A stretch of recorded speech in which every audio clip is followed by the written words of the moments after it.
What is an exclamatory sentence? An exclamatory sentence expresses a strong emotion, reaction, or emphasis, such as surprise, admiration, anger, delight, or disappointment.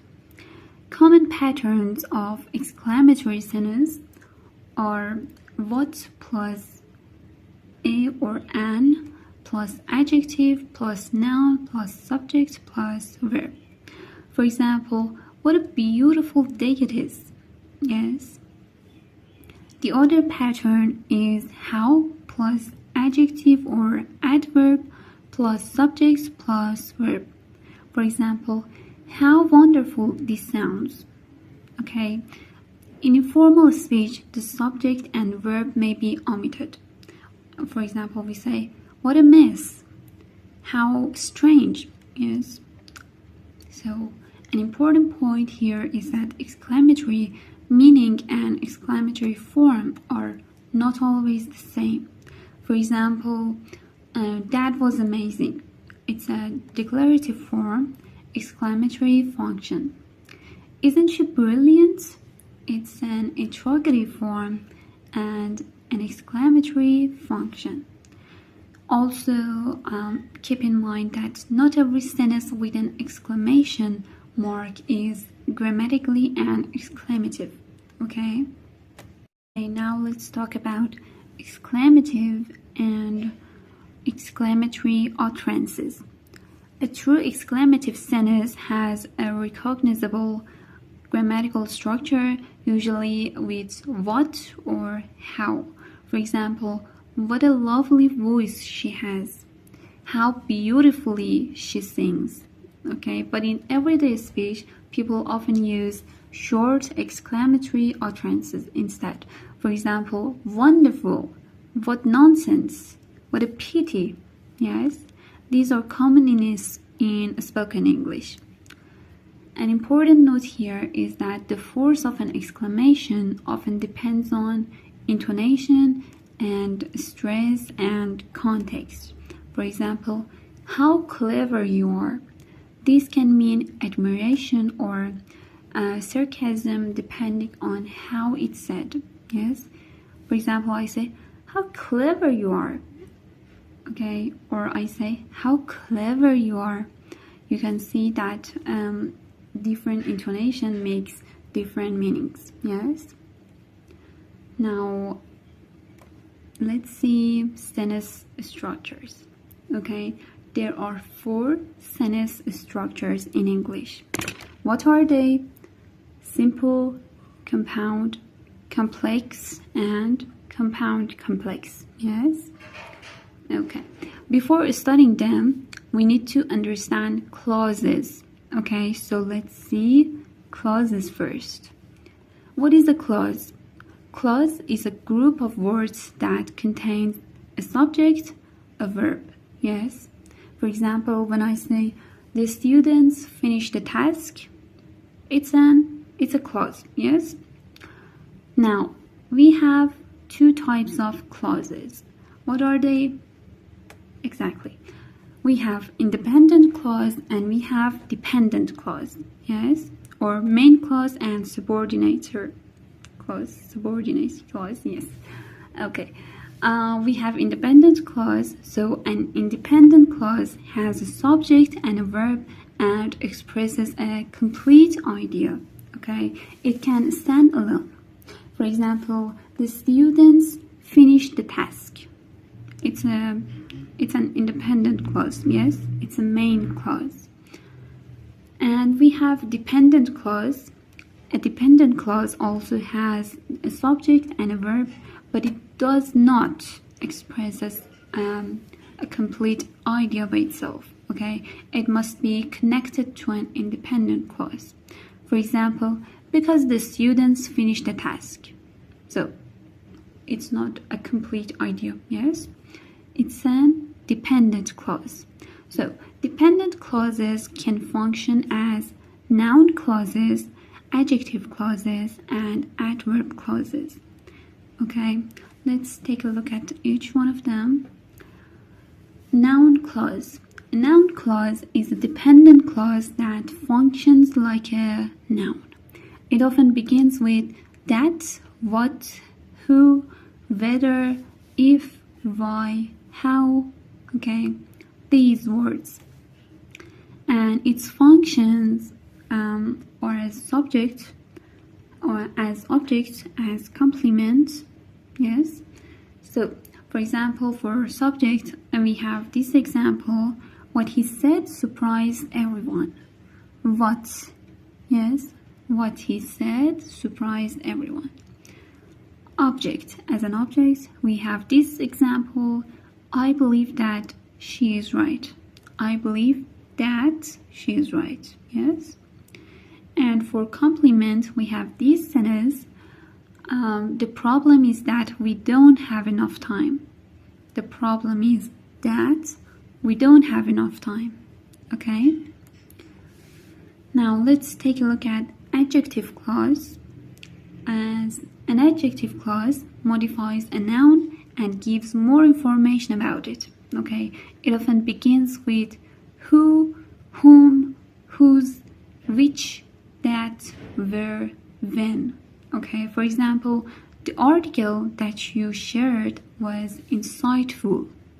The article that you shared was insightful.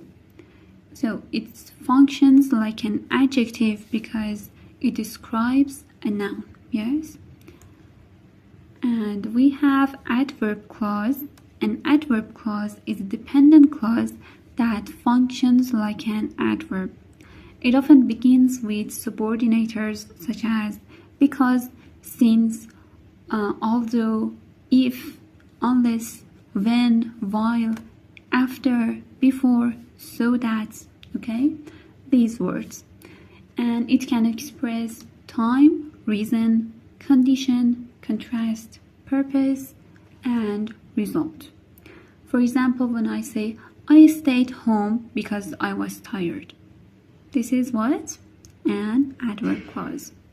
Okay, that's it. Now it's time to see sentence structures in depth. Okay, here I should have written structures. Keep that in your mind that this is not types. We talked about types. So the first one is simple sentence. Yes? What is a simple sentence? A simple sentence expresses one main idea and it contains one full subject and predicate. Yes? It may contain a compound subject, a compound verb, modifiers, phrases, and its purpose is clarity and directness. Okay, for example, Ali works. Ali and Zahra work in the library. Ali opened the door and greeted the guests warmly. So these are all simple sentences. Simple sentence is often direct, clear, and easy to process. So simple sentences are useful for clarity, emphasis, strong topic statement, and short or direct communication. Yes? Now, compound sentences. What is a compound sentence? A compound sentence contains two or more sentences joined into one by punctuation alone, punctuation and a conjunctive adverb, or a coordinate conjunction. Keep that in your mind. Conjunctive adverb and coordinate conjunction. We will talk about it later. So, for example, look at this sentence. The lecture ended and the students left. Okay. In this example, the lecture ended and the students left. You can see that both parts are complete clauses. Yes, the lecture ended. Students left. They are connected with what? And. Yes, and. So a compound sentence presents ideas as equal or coordinated. The writer is not making one idea subordinate to the other. Instead, both ideas are placed on the same level. Yes, and its function, well, it can link equal ideas, it can show contrast, it can show sequence, it can add information, it can present alternatives, and it can show results. Okay, now let's see complex sentence. What is a complex sentence? Well, a complex sentence contains one main clause, independent clause, and one or more subordinate clauses, yes, or dependent clause.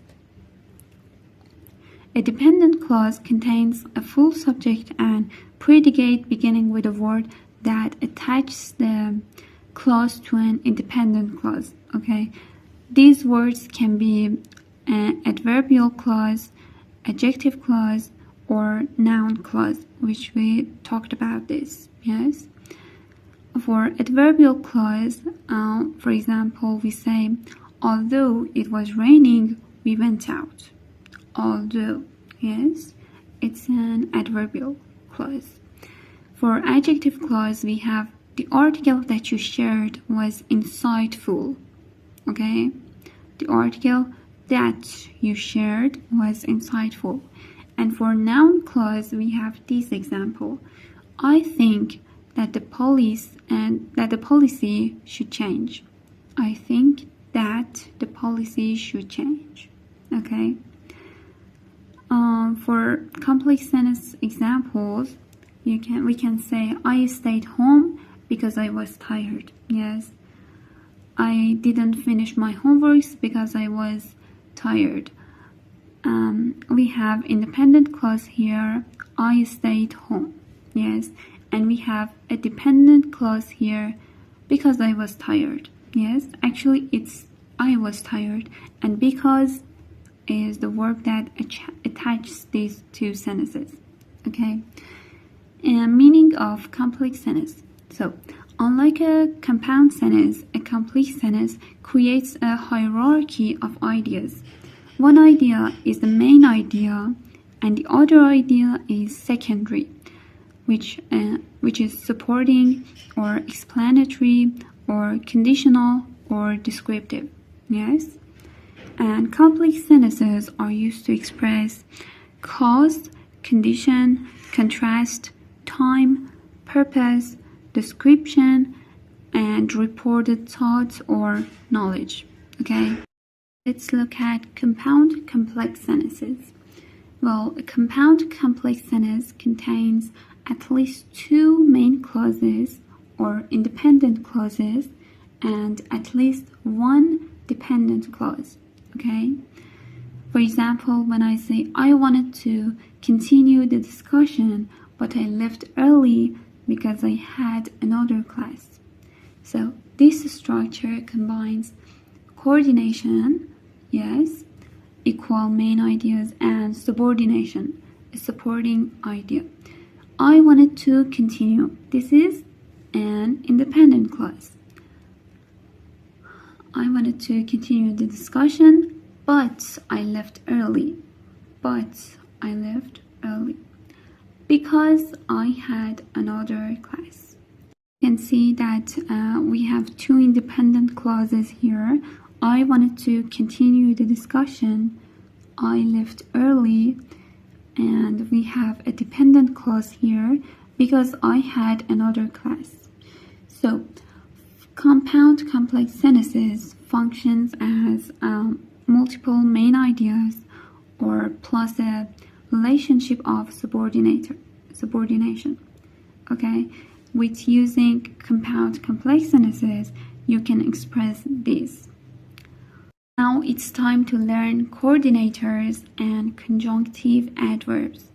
Okay, so we have a formula for coordinators. We say it fanboys. Okay, F for A for and, N for nor, B for but, O for or, Y for yet, and S for so. Okay, so remember fanboys. For example, I wanted to continue, but I was too tired. What kind of sentence is this? What structure does it have? Excellent. It's compound sentence. Yes. She called me and I answered immediately. You can stay here or you can leave now. He was ill, so he missed the class. Now, look at punctuation with coordinators. For independent clause, coordinators is comma before coordinator. Okay, we use a comma before coordinator. For example, she was exhausted, but she kept working.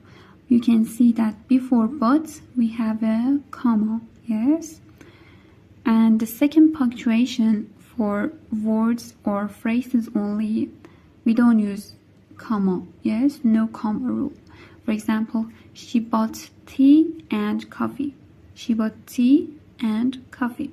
Yes. So, and about conjunctive adverbs, well, conjunctive adverbs show a logical relationship between two independent clauses or sentences in formal question. Yes, we use however, therefore, moreover, nevertheless, thus, instead, meanwhile, for example. Yes, these are all conjunctive adverbs. And what is the typical pattern for using this? Well, the first pattern is in independent clause, conjunctive adverb, independent clause. Okay, actually is independent clause, semicolon, conjunctive adverb, comma, independent clause. When you say the evidence was limited, semicolon, however, comma, the argument was persuasive. So here you use however as the conjunctive adverb. Okay, and the next pattern is sentence, conjunctive adverb, sentence. Yes, actually sentence, point, conjunctive adverb, comma, and sentence and point. Yes, for example, the evidence was limited. However, the argument was persuasive. Yes. So different types of conjunctive adverbs are contrast, result, addition, example or clarification, sequence or time, comparison, and summary. And you can see the words for each one. For addition, for example, we have moreover, furthermore, in addition, also, or for summary we have overall, in conclusion, to sum up. Okay, these are all what? Conjunctive adverbs. Yes. And also we have correlative coordinators. What are they?